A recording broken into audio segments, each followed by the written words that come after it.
Hey guys, it's Sadie and Eddie Bowen, and we're going to answer your questions about, how to be a successful lease purchase driver. So I'll be monitoring your questions, and then Eddie's also going to give you some info, about his experience here at RTI and, things you can do to be a successful lease purchase driver. So I'm going to turn it over to him.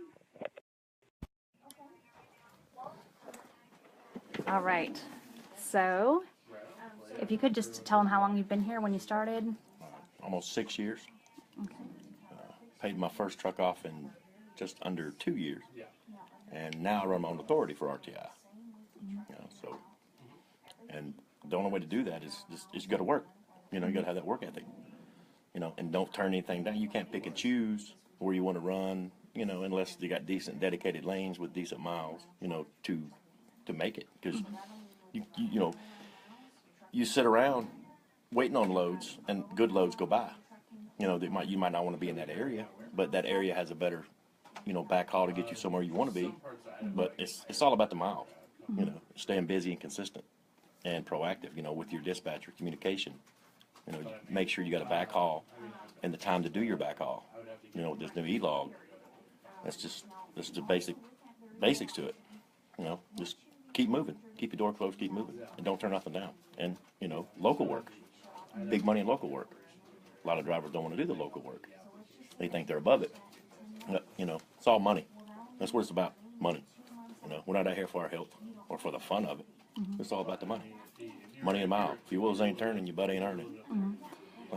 So what you're saying is, with lease purchase drivers, it's not forced dispatch. You can pick and choose your areas. You can choose, what states you don't want to run to, which ones you want to run to, but you're recommending that they, just take what they got, whether it's 300 miles or 1,300 miles. Miles are money, period. People don't want to go to Chicago. Chicago's a great area to be in for backhauls. You're in and out.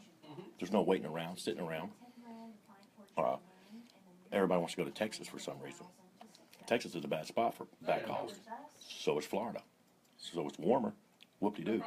It's not about the warmth. Just, the Midwest, the long runs, short runs, a mile's a mile, no matter where you get it or how you get it. Take it. Don't turn it down. And you paid your first truck off in 2 years. Just under 2 years. And how long was your original lease? 4. 4 years. So you paid it off. But I did a variable. In half time. Variable lease. Describe the variable lease and how that worked for you. Variable lease is the more miles you run, the more your payment's going to be. So, you run an average of 2,500 miles with a 19-cent payment, you're paying around 4 something a week. But if you run 3,000, 3,100 miles, you're paying more.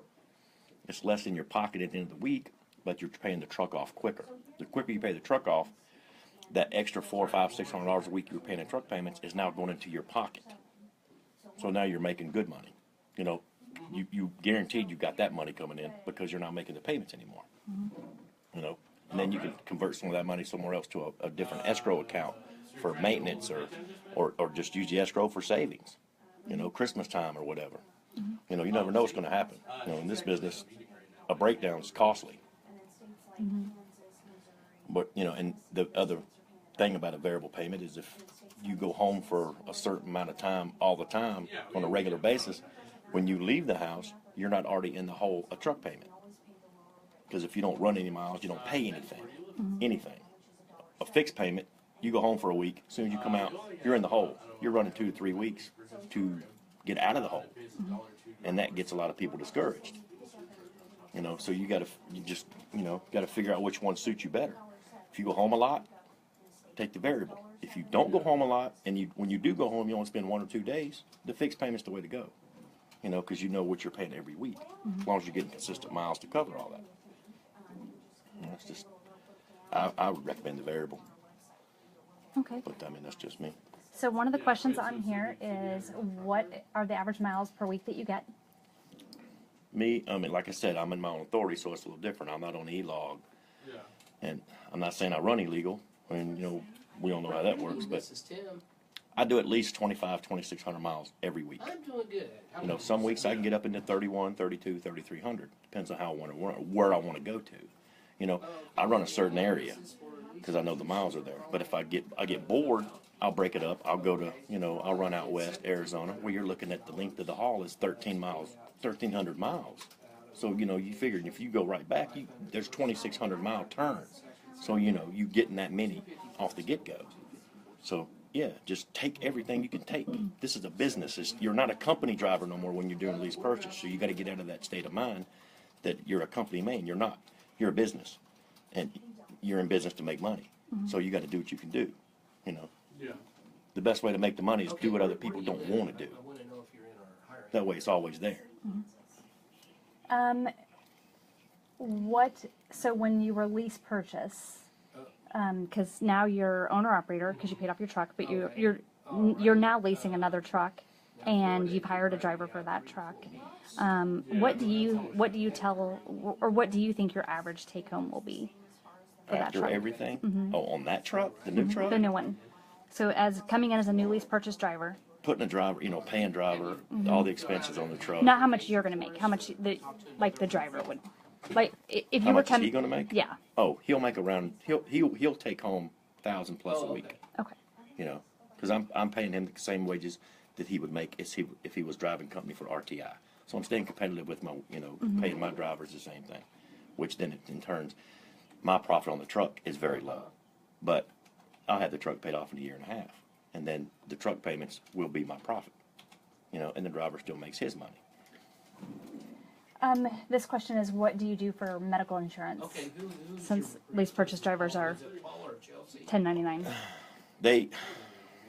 I don't have it yet for my drivers. I'm working on that, but I don't even have it, and we're on adjusted income anyway. Our income shows is adjusted because what we make on paper, what the truck makes to what we actually get to bank there's a big difference. So, and sometimes you still fall under the Medicaid. And like I live in North Carolina, I don't qualify for Medicaid because of what I do make, but it's still a form of Medicaid, which it costs me $100 a year for my coverage. So, and it's. So they just should explore their insurance options. Just see what's shop available. around. Yeah, shop around. I mean, you can get some good deals out there now, but it just everybody has a preference what they need, insurance wise. I mean. And then one of the things you were talking about, that you talk to new drivers about, lease purchase drivers about, is fueling. Because that's the biggest expense that you have as a driver. So if you could just kind of explain how you've worked that and how you've been successful with fueling. I think being our cutoff is on Tuesdays. Wednesday's your Monday. That's your start of your week. Fill your truck up. Mondays, Tuesday. If you got a 300-mile run, go ahead and fill your truck up first of the week, because you're going to get another run to cover the excess on the fuel. So you got 300 miles, but you just spent $400 in fuel. It looks bad, but it's not, because at the end of the week it's going to even out. When you get toward the end of the week, through the weekend, Monday or Tuesday, start watching your fuel consumption, what you're purchasing, because you're coming to the end of the week. You don't want to put $400 worth of fuel in your truck when you don't need it all. Just get enough to finish that run, and keep tabs on how much fuel you're toward the end of the week, what you're purchasing versus your miles. If you don't need but 50 gallons to do the run, put 50 gallons in. Don't put 150. Don't fill up at the end of the week, because then you got this extra fuel you're paying for you didn't run on. It'll even out next week. You won't need as much fuel to start. I mean, there's so many ways you can do it, but that's the way I did it, and it worked true for me because it kept money in my pocket. My fuel purchases were low. I don't want a $1,200 fuel purchase every week when I didn't need but $900. Because and then if I did $1,200 this week, and I got so much at the end of the trip, it would lessen what I started with, beginning of the next week. But some of us want that money in our pocket now, not next week.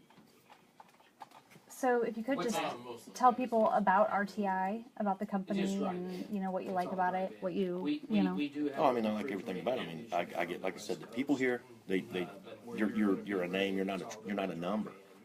I mean, first name basis around here. Everybody's it's like a big family. You know, everybody gets along. I mean, it's like any other company. You have your ups and downs. You know, there's good points, there's bad points, but the good points outweigh the bad. You know, always have here. Like I said, I've been here for a while. I'm one of the oldest drivers here now. You know, from when we left the BK lot, you know, through the new place. And I'm not going anywhere. You couldn't run me away from here with a stick. You know, I plan on buying more trucks this year. You know, adding some more drivers. It's just, this is home. You know, I'll retire from RTI. Hopefully, if I live long enough. And everybody here, they want to see you succeed. You know, if you got an issue with miles or your miles aren't there, it's no, people get mad. They want to just quit, go somewhere else. You can't do that because it's going to be the same somewhere else. You know, we have an open door policy here. If you got an issue, there's people to talk to. They can get the problem straight. You know, had a driver this morning. The same thing was happening. His averaging under 2,000 miles for the last 6 weeks. They got it taken care of. They found a dedicated lane for him. They put him by the house too. So, you know, he's happy. He's going to start getting consistent miles, getting regular home time, and, you know, his money's going to increase. You know, his bring home, bottom line. You know, it's all about communication here. If you can't get mad and have an issue and not address the issue, you know, you got to get it taken care of, and you got to go to the right people to get it taken care of.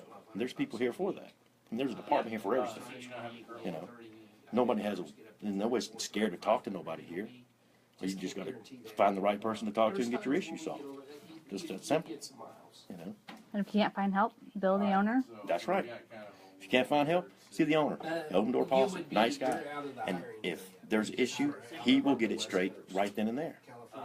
You know, there's no questions asked. He does not want anybody here leaving on bad terms, or, you know, he wants you to stay here. He wants to see you succeed, see you make it. You know, because if you don't, ultimately that makes him look bad in the long run. Because, you know, then you got people out there bad-mouthing the company. And bottom line, it's not the company's fault. You know, you didn't want to communicate, you want to get problems solved, then, you know, that's on you. Period. I've had my issues here. You know, for 2 years I fought with payroll. For 2 years. I'm still here. I got the issue solved. You know, it took a while to find out what was going on, but we got it straight. No more issues. You know, there's going to be kinks. You know, that's anywhere. You're going to have issues. You know, nobody's perfect. You know, and you know, information just gets loaded quick. It's just we found out it was communication problem with dispatch, payroll, you know, stuff not getting entered like it's supposed to be, but it got straightened out because I went to the right people to get it straight. And that was 4 years ago, and problem solved. That was 4 years ago. No issue since. You know, like I said, I'm happy. I'm not going anywhere.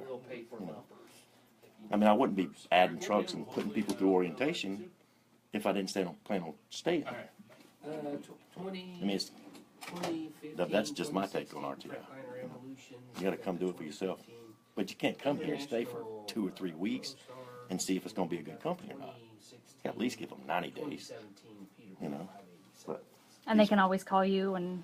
Yeah, you know, my number. You know, you get my number from anybody, or call me directly. You know, contact me. I'll talk to you. You know, anything you want to know.